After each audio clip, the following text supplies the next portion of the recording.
Le testament du patriarche Lévi. Concernant l'arrogance du sacerdoce. Transcription des paroles de Lévi, des choses qu'il appointa à ses fils conformément à tout ce qu'ils doivent faire et les choses qui leur arriveront jusqu'au jour du jugement. Il les appela à lui quand il lui fut montré qu'il devait mourir, étant encore en bonne santé. Quand ils furent réunis ensemble, il leur dit, « Moi Lévi, je fus conçu et naquis à Haran, je partis ensuite avec mon père à Sichem. J'étais jeune de 20 ans environ quand Siméon et moi cherchions à venger notre sœur Dina contre Amor.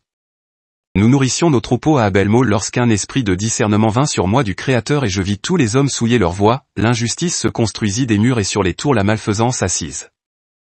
Je me lamentais pour la race des hommes et priais le Tout-Puissant d'être sauvé. Un sommeil tomba sur moi, je me tenais sur une haute montagne. La montagne aspie en Abel-Mol, et voici que les cieux s'ouvrirent et un ange du Tout-Puissant me dit, « Entre les vies. » J'entrai du premier au deuxième ciel, et je vis l'halo suspendu entre l'un et l'autre. Je vis un troisième ciel beaucoup plus lumineux que ces deux-là, car en lui était une hauteur sans limite. Et je demandai à l'ange, « Pourquoi est-ce ainsi ?» Ne t'émerveille pas de cela, me dit l'ange, car tu verras 4 autres cieux sans comparaison, plus lumineux qu'eux, quand tu seras soulevé de ce côté-ci et que tu te tiendras près du Tout-Puissant, car tu seras son ministre pour révéler ses secrets aux hommes et annoncer celui qui rachètera Israël. Le Tout-Puissant se manifestera d'entre les hommes par toi et par Juda pour sauver chaque race humaine. Ta vie sera de la portion du Tout-Puissant, il sera ton champ et vignoble, fruits, or et argent. Écoute maintenant en ce qui concerne les cieux qui t'ont été montrés. Le plus bas est sombre et voit tous les actes injustes des humains. Au deuxième sont tous les esprits de vengeance et rétribution du Tout-Puissant contre les sans-loi, feu, neige, et glace, préparés à l'ordre du jour du juste jugement du Tout-Puissant. Au troisième sont les chefs des armées qui font vengeance sur les esprits d'erreur de Bélial à l'ordre du jour du jugement. Et ceux du quatrième et au-dessus sont saints. Au plus haut de tous, la grande gloire habite dans le sein des saints au-delà de toute sainteté. En lui sont les anges de la présence du Tout-Puissant pour servir et faire des apaisements auprès du Créateur pour tous les péchés d'ignorance des justes, raisonnables parfums d'odeur douce et offrandes sans s'en présenter devant le Tout-Puissant, ils sont aussi les messagers de l'entête des jours et louanges au Créateur. En lui sont les anges qui portent les réponses aux anges de la présence du Tout-Puissant. Dans le ciel suivant sont les trônes et les gouvernements qui adressent au Tout-Puissant de continuelles louanges. Quand le Tout-Puissant regarde vers nous, nous en sommes tous traumatisés, oui, les cieux, la terre et les abysses sont ébranlés en présence de sa majesté lorsque les fils des hommes pêchent, ils provoquent le Très-Haut et n'ont aucune perception de ces choses.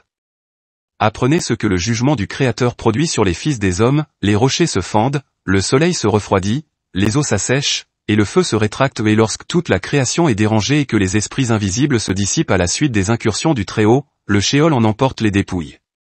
Les humains incrédules qui persistent à faire du mal seront jugés et châtiés à ce compte. Le Très-Haut a entendu ta prière de te séparer du mal et devenir un fils pour lui au service du ministère à service de sa présence.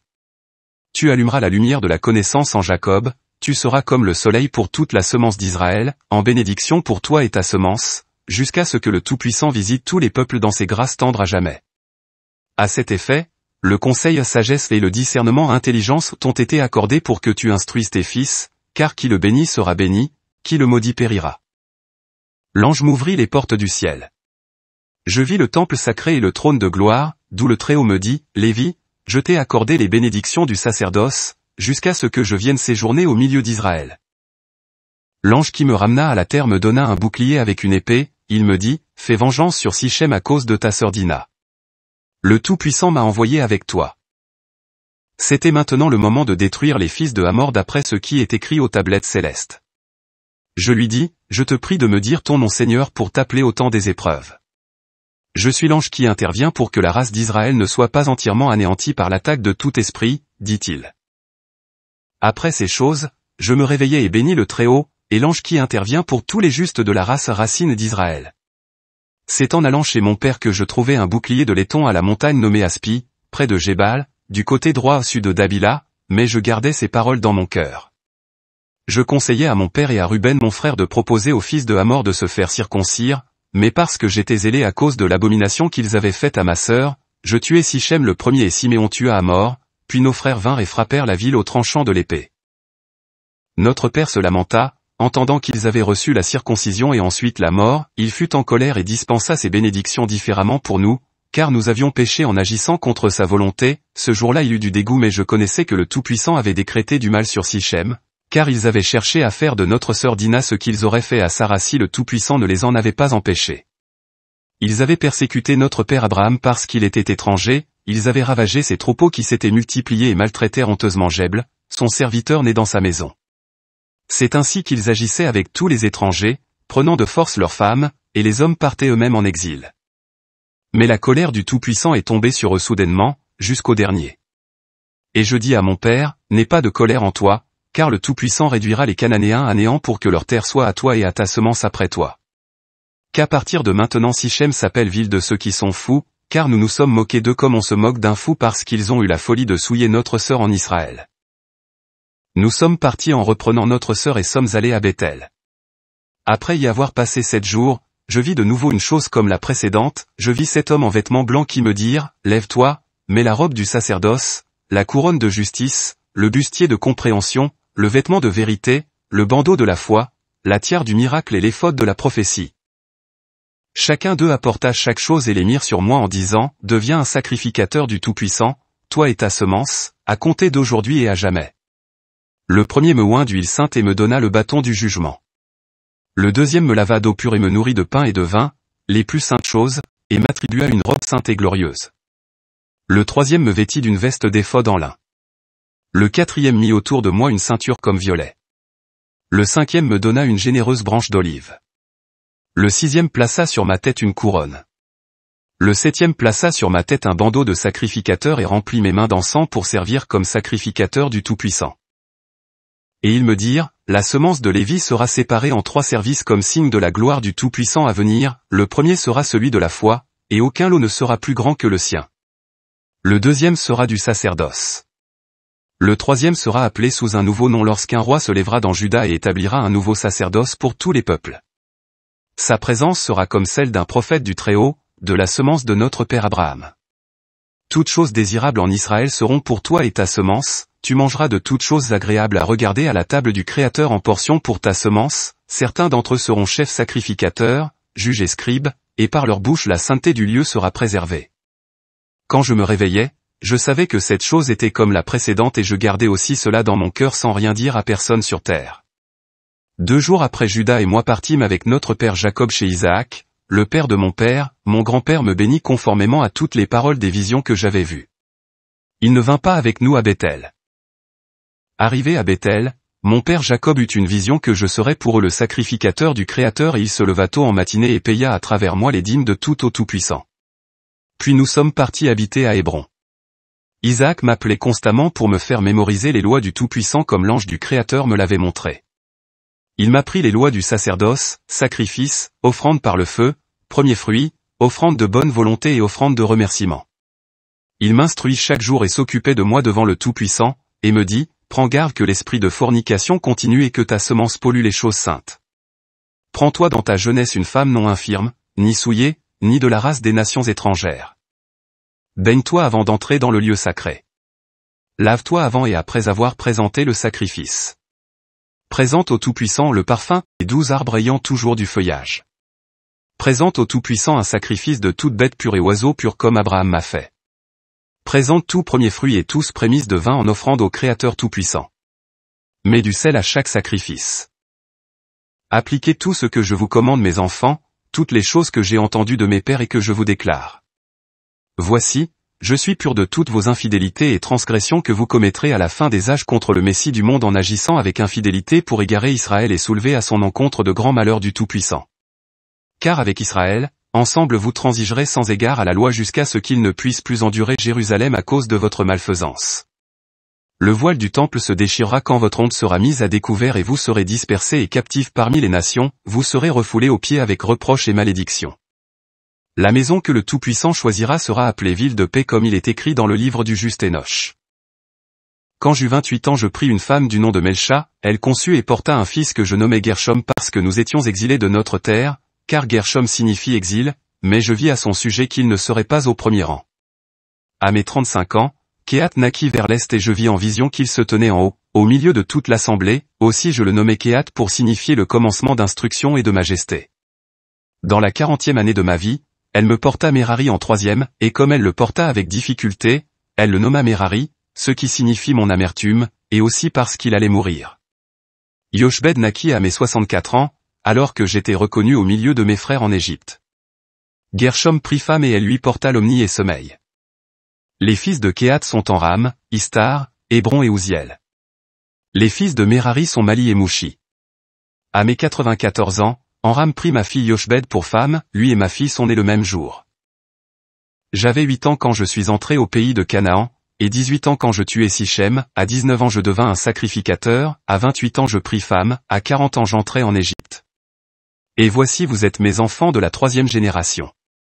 Joseph mourut à mes 118 ans. Et maintenant mes enfants, je vous commande de craindre notre Tout-Puissant de tout votre cœur, et de marcher dans toutes ses lois avec simplicité. Apprenez à vos enfants les lettres pour qu'ils aient toute leur vie de la compréhension en lisant sans cesse la loi du Tout-Puissant, car celui qui connaît la loi du Créateur sera honoré et ne sera pas un étranger, n'importe où qu'il aille, oui il obtiendra plus d'amis que ses parents et beaucoup d'hommes voudront entendre la loi de sa bouche et le servir. Agissez bien sur terre, mes enfants, afin que vous ayez un trésor au ciel. Semez de bonnes choses en vos âmes pour les retrouver dans votre vie, mais si vous semez le mal, vous en récolterez l'agitation de la douleur. Obtenez la sagesse avec précaution par crainte du Créateur et méditez qu'il y aura une conduite en captivité, destruction des villes et des terres, plus d'or, ni d'argent, ni possession mais que rien ne peut prendre la sagesse du sage. Sauvez l'aveugle des impuretés, et le sauvage des péchés, car celui qui se garde de ces mauvaises choses, la sagesse sera pour lui une gloire parmi ses ennemis même et une patrie dans un pays étranger, et il se trouvera un ami au milieu d'ennemis. L'homme qui enseigne ces choses et les fait sera mis sur un trône avec les rois comme le fut mon frère Joseph. Mes enfants, j'ai appris dans les Écritures d'Hénoch que vous vous tournerez contre le Tout-Puissant à la fin des âges, vous étendrez vos mains avec malveillance contre lui et vous serez méprisés de tous les peuples. Notre Père Israël est pur des péchés des chefs sacrificateurs qui mettront leurs mains sur le Messie du monde. Soyez purs comme le ciel au-dessus la terre, vous mes enfants qui êtes les lumières d'Israël, comme le soleil et la lune. Mais que feront tous les idolâtres si vous êtes sombres de péché? Oui, les malédictions viendront sur notre race quand vous commencerez à enseigner vos règles contraires aux ordonnances du Tout-Puissant et qui détruiront la lumière donnée par la loi pour éclairer, vous et tous les hommes. Vous volerez les offrandes du Créateur. Vous volerez les parts de choix de sa portion et les mangerez avec dédain avec des prostituées. Vous enseignerez les lois du Tout-Puissant par convoitise. Vous souillerez les femmes mariées, vous profanerez les vierges de Jérusalem, et vous vous joindrez aux prostituées et adultères. Vous marierez les filles des idolâtres en les purifiant d'une purification illicite et votre union sera comme Sodome et Gomorrhe. Vous vous gonflerez à cause du sacerdoce, vous élevant vous-même contre les hommes et contre les lois du Tout-Puissant aussi. Vous aurez du mépris pour les choses sacrées en vous moquant et riant. Le temple de choix du Tout-Puissant deviendra le dépotoir de vos impuretés. Vous serez captifs chez toutes les nations, vous serez pour eux en abomination et recevrez le blâme de la honte éternelle par le juste jugement du Tout-Puissant, tous ceux qui vous haïssent se réjouiront de votre destruction, et si vous ne receviez pas miséricorde par nos pères Abraham, Isaac et Jacob, aucun de notre semence ne serait laissé sur terre. J'ai appris dans le livre de Hénoch que vous dévierez et profanerez le sacerdoce pendant 70 semaines, en polluant les sacrifices et annuler la loi pour réduire à néant les paroles des prophètes par perversité. Vous persécuterez les hommes droits et haïrez les croyants, les paroles de foi vous seront en horreur. Vous traiterez d'imposteur l'homme qui rétablira la loi par le pouvoir du Très-Haut, vous vous hâterez de le tuer sans connaître sa dignité et verserez le sang innocent sur vos propres têtes. Vos lieux saints seront pollués jusqu'à terre et il n'y aura aucun lieu qui soit pur. Dispersés, vous serez en malédiction chez les peuples jusqu'à ce qu'ils vous visitent et vous reçoivent par pitié par la foi et l'eau. Et parce que vous avez entendu concernant les 70 semaines, écoutez aussi concernant le sacerdoce, car chaque jubilé a un sacerdoce. Au premier jubilé, le premier oint du sacerdoce sera grand et parlera au Tout-Puissant comme à un père. Son sacerdoce sera parfait auprès du Tout-Puissant et il sera relevé au jour de joie pour le salut du monde. Au deuxième jubilé, celui qui est oint sera conçu dans la peine des bien-aimés, son sacerdoce sera honoré et glorifié de tous. Le troisième sacrificateur sera saisi par la douleur. Le quatrième sera dans la douleur, car l'injustice s'assemblera extrêmement contre lui, et tout Israël haïra chacun son prochain. Le cinquième sera saisi par l'obscurité, le sixième et le septième également aussi, il y aura tellement d'impureté au septième que je suis incapable d'en parler devant les hommes, mais ils sauront qui fait ces choses, car ils seront pris en captivité, ils seront en proie et leurs terres et leurs avoirs détruits. Dans la cinquième semaine, ils retourneront dans leur pays ravagé pour renouveler la maison du Tout-Puissant. Dans la 7e semaine viendront les sacrificateurs idolâtres, adultères, amants de l'argent, orgueilleux, sans loi, débauchés, abuseurs d'enfants et d'animaux. Après que leur punition vienne de la part du Tout-Puissant, le sacerdoce cessera. Le Tout-Puissant élèvera alors un nouveau sacrificateur à qui toutes les paroles du Tout-Puissant seront révélées pour exécuter un juste jugement sur la terre pendant une multitude de jours. Son étoile s'élèvera comme celle d'un roi dans le ciel pour éclairer comme le soleil de jour par la lumière de la connaissance, il sera magnifié dans le monde jusqu'à son ascension, il sera aussi éclairant que le soleil de la terre et chassera toute obscurité sous le ciel, et il y aura paix dans toute la terre. Les cieux jubileront en ces jours, la terre sera heureuse et les nuages se réjouiront, la connaissance du Tout-Puissant se déversera sur la terre comme l'eau des mers et les anges de la présence de la gloire du Tout-Puissant, satisfaits en lui, car les cieux s'ouvriront et la voix du Père, comme celle d'Abraham à Isaac, viendra dans la sainteté du temple de gloire sur lui. La gloire du Très-Haut sera publiée par lui et l'Esprit Saint de compréhension restera sur lui dans l'eau, car il donnera en vérité majesté au Créateur auprès de ses fils à toujours et il n'y aura personne pour le succéder dans toutes les générations. Dans son sacerdoce, la connaissance des peuples grandira sur la terre et éclairera par la grâce du Tout-Puissant. Dans son sacerdoce, le péché viendra à sa fin et les sans-loi cesseront de faire le mal, le juste se reposera en lui. Il ouvrira les portes du paradis jardin et retirera l'épée menaçant Adam, il donnera à ses beaux saints à manger de l'arbre de vie et l'esprit de sainteté sera sur eux. Par lui Bélial sera lié, et il donnera à ses enfants le pouvoir de piétiner les mauvais esprits. Le Tout-Puissant se réjouira en ses enfants, le Créateur sera bien heureux pour toujours en ses bien-aimés, alors Abraham, Isaac et Jacob jubileront et je serai content, et tous les saints se revêtiront de joie. Maintenant que vous avez tout entendu mes enfants, choisissez pour vous la lumière de la loi du Tout-Puissant ou l'obscurité des méfaits de Bélial. Nous avons répondu à notre Père, nous marcherons devant le Tout-Puissant en accord avec ses lois.